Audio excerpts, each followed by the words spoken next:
Hey everyone, so this is part of an additional part of a review I've written on my blog to the iPad Pro, and today I want to show you a little bit of the Procreate painting app. So if you want to read the review, you can go to my blog. The link is down in the description. And yeah, let's get going. So first of all, let's talk about the interface. When you open Procreate, you have two sliders on the left of your screen that you can use to adjust the brush size as well as the opacity. And you have a couple of tool options on the top below. For example, you can go to your gallery, open options in general, where you can change the program itself.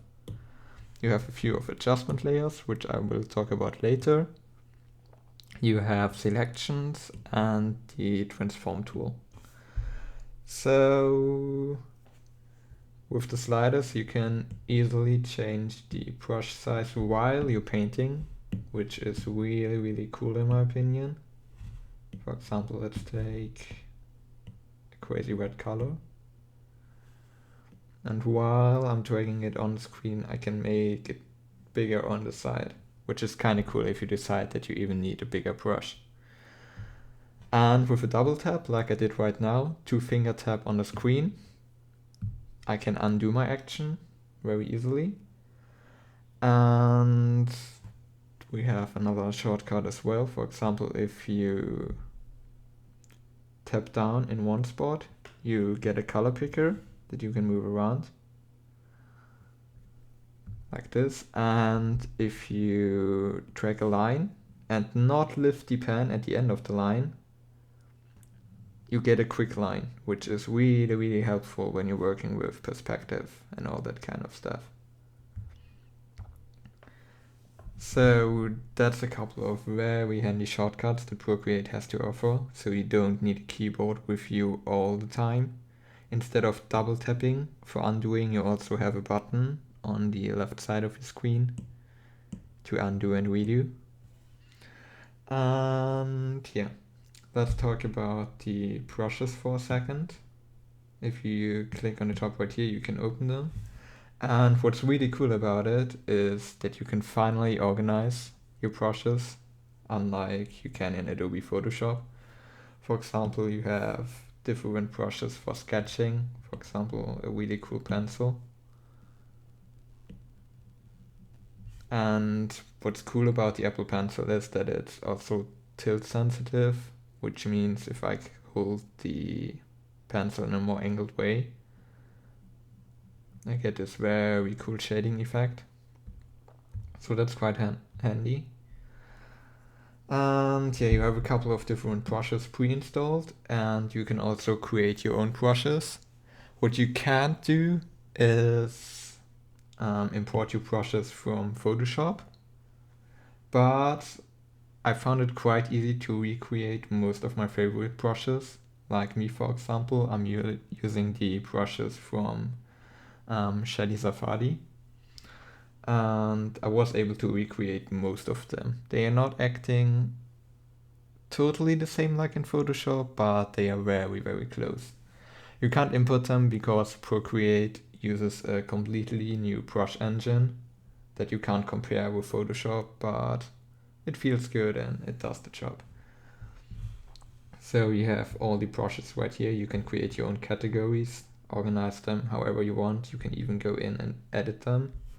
For example, you can change the stroke, the shape, grain, overall dynamics, how it reacts to the Apple Pencil in terms of pen pressure, tilt sensitivity and all that stuff.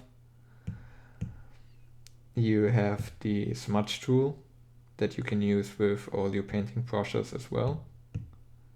The eraser, also with all the brushes you got, and you got your layers. With layers you can create not an infinite amount of layers because it's restricted because of the hardware of the iPad Pro, but with the iPad Pro you actually have that many layers, like I can show you later on, that you're not really limited anymore, at least in my opinion. So when creating a new layer, you have a couple of options, like you can lock the alpha channel just by swiping to the left, to the right I mean. You can click one time to bring options down, like renaming, fill a layer, or merging it down. And if you swipe it to the left, you get select, which selects the whole content of the layer, copy, duplicate, delete, all that stuff that you know from Photoshop already. And if you click on the tiny N, it brings up the layer options, or however you say that. For example, like multiply, linear burn, lighten, screen, color dodge, overlay, difference, subtract, hue, saturation, and all that stuff. Pretty much what you know from Photoshop. It's very, very cool and handy to have that in here as well. And well, you have your color wheel, where you can save your colors down in the pattern below that you can change. For example, comic and all that stuff that are preset. Or you can enter the values red, green, and blue by numbers if you need any specific color, if you have one in Photoshop that you want to copy, or whatever. So that's your color wheel. Selections are quite easy. Wait, let me do. You simply create your selection, end it to the point, and boom, you have it. Then you can transform it and do whatever you want. What's a little bit sad, you could say, is that you only have this 3 transform selections and not like a rectangular selection tool. Perhaps I just haven't found it yet, but it's not there, I think. And you have adjustment layers like layer opacity, blur, motion blur, perspective blur, sharpen, noise, and all the stuff that you know from Photoshop. It's missing a few of the very cool and handy like photo manipulating tools, like the mixer brush, but you can work your way around that. And in the options, you can also import images. For example, if you still want to photo bash in this app, it's not as easy, I would say, as doing it in Photoshop, but you can do a light photo work in here as well. You can activate a perspective guide, which is amazing. You get this whole new screen and you can track one point, which will give you one perspective point. Click one more and you get a second perspective point. Click a third time and you even get the third perspective point. And you can individually move them around even after setting this grid. So I can still go in there and edit the perspective grid, which is amazing. I wish Photoshop had this. And you can also deactivate it, flip your canvas, instant replay, which is quite cool. It shows you how you started painting the image. It's basically a video that it does every time without you doing anything. So this is quite cool. You can share it. You can connect your styli to it, like the Apple Pencil, a donut chart, or whatever.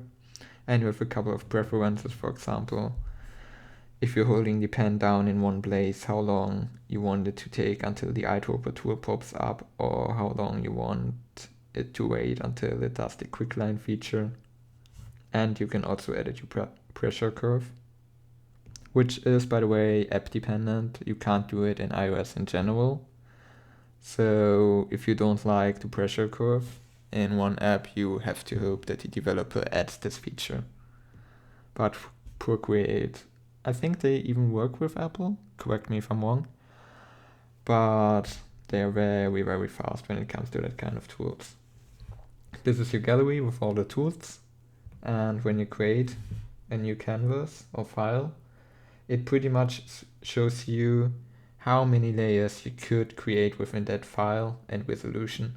For example, if I aim for retina resolution 2700 by 2000, I can create over 90 layers in that file. but I can also insert my custom thing like 5000 by 3500, and it shows me that I could add maximum layers of 26. So yeah, that is pretty much Procreate and everything I would like to cover. And yeah, if you want to read more about other painting apps or the iPad Pro in general and how it is for an illustrator or concept artist, feel free to head over to my blog. Like I said in the beginning, the link for it is down in the comments below. And yeah, thanks a lot for watching. I hope you liked it and you learned something. Have a good one. Bye.